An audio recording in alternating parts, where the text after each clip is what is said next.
आइए जानिए सरकार की विभिन्न योजनाओं को मैं ले चलूं समाज कल्याण विभाग में आपको। नमस्कार साथियों, समाज कल्याण विभाग एक ऐसा विभाग है जो अंतिम पंक्ति में खड़े व्यक्ति को तुरंत जो लाभ पहुंचाता है, और इसी विभाग के द्वारा संचालित विभिन्न योजनाएं हैं जिनकी मैं संक्षिप्त में आपको जानकारी देना चाहूंगा।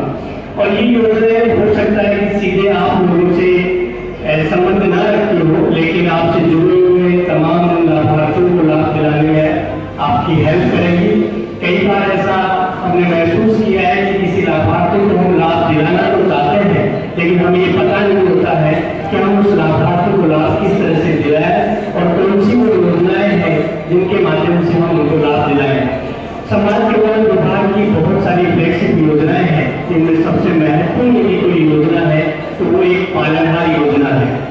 स्कूल के छात्र भी यहाँ है और स्कूल से संबंध रखने वाली ये योजना है। पालनहार योजना में हम कई छात्रों को लाभ देते हैं जो विभिन्न श्रेणियों के अंतर्गत आते हैं। हमारे यहाँ 10 श्रेणियों के अंतर्गत पालनहार योजना का लाभ दिया जाता है, जिसमें सबसे पहली श्रेणी है कि अनाथ जो बच्चे हैं जिनके माता पिता दोनों नहीं हैं, उन बच्चों को विद्यालय शिक्षा के लिए प्रति माह 2500 रुपए की राशि दी जाती है और अधिकतम 3 बच्चों को एक साथ लाभ दिया जाता है। विद्यार्थी की जो उम्र है वो 0 से लेकर 18 वर्ष तक की होनी चाहिए और वो किसी भी विद्यालय में अभ्यस्त होना चाहिए। इसके अलावा विधवा माता के बच्चों को पालनहार का लाभ दिया जाता है। कुष्ठ रोग से पीड़ित माता पिता के बच्चों को भी पालनहार का लाभ दिया जाता है। सिलिकोसिस बीमारी से पीड़ित माता पिता के बच्चों को भी पालनहार का लाभ दिया जाता है।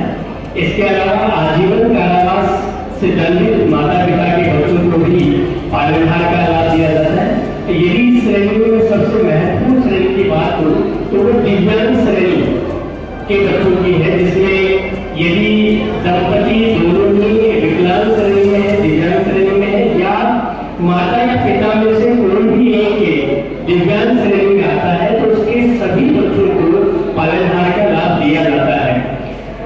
तो ये कई बार कंफ्यूजन रहता है कि क्या यदि पिता विकलांग नहीं है और माता विकलांग है तो क्या पालनहार का लाभ दिया जाएगा या नहीं दिया जाएगा। तो मैं आपको बताना चाहूंगा कि इस श्रेणी में चाहे माता हो और पिता दोनों विकलांग है, या फिर पिता अकेला दिव्यांग है या माता अकेली दिव्यांग है, उस तीनों केस में हम पालनहार का लाभ देते हैं। तो इस तरह की पालनहार की जो योजना है वो 0 से लेकर 18 वर्ष तक की उम्र के बच्चों को दी जाती है। वो किसी न किसी विद्यालय और महाविद्यालय में पढ़ रहे हो उसी केस में दी जाती है। इसके अलावा हमारी जो समाज कल्याण की दूसरी योजना है वो पेंशन योजना है। पेंशन योजना में चाहे वो वृद्धावस्था पेंशन हो या विधवा पेंशन हो या विकलांग पेंशन हो, तीनों ही पेंशन समाज कल्याण विभाग से संबंध रखती है।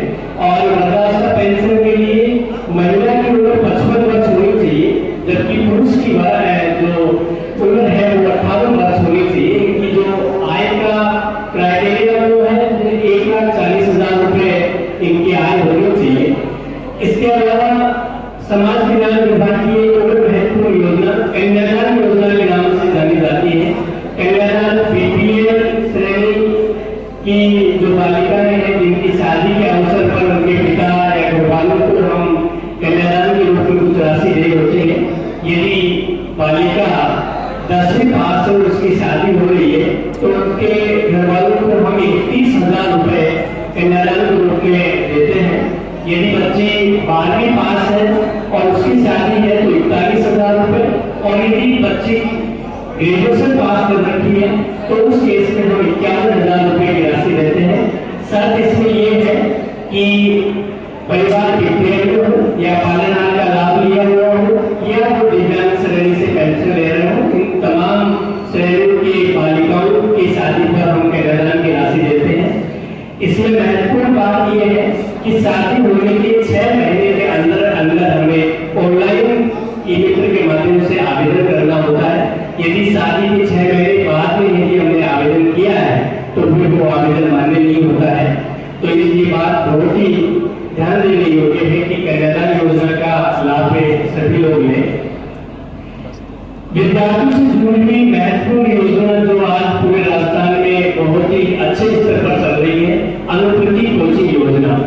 अब हर व्यक्ति ये सपना देख सकता है जिसका बच्चा प्रतिभावान है, लेकिन पैसों की वजह से कोटा या सीकर जैसे बड़े इंस्टीट्यूट में इंजीनियरिंग की या डॉक्टर की पढ़ाई करवाने में असमर्थ है, तो उन लोगों के लिए राजस्थान सरकार के द्वारा अनुकृति कोचिंग योजना, जो अभी 30 सितंबर उसकी लास्ट डेट है, 10वीं के अंकों के अनुसार उसकी मेरिट बनती है, उसके बाद में उसको लाभ मिलता है। जो भी रेपुटेड इंस्टीट्यूट है जो अनुकृति कोचिंग योजना के अंतर्गत आते हैं, जैसे LN हुआ, ये जो भी सीखे के जो अच्छे इंस्टीट्यूट है वो इसमें दायरे में आते हैं, तो वो बच्चे ऑनलाइन इमिशन के माध्यम से आवेदन कर सकते हैं और उनकी मेरिट बेस पर उनका नंबर आता है, तो वो किसी इंस्टीट्यूट में इंजीनियरिंग और मेडिकल की जो तैयारी होती है उसका लाभ ले सकते हैं।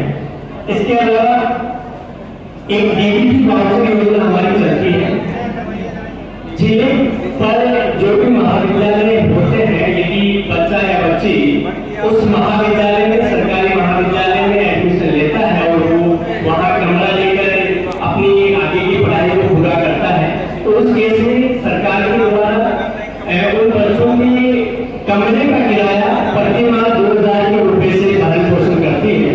सरकारी महाविद्यालयों में जो बच्चे जिले स्तर के कॉलेजों में एडमिशन लेते हैं, उन बच्चों के लिए मेरिट बेस पर ये हमारी योजना है।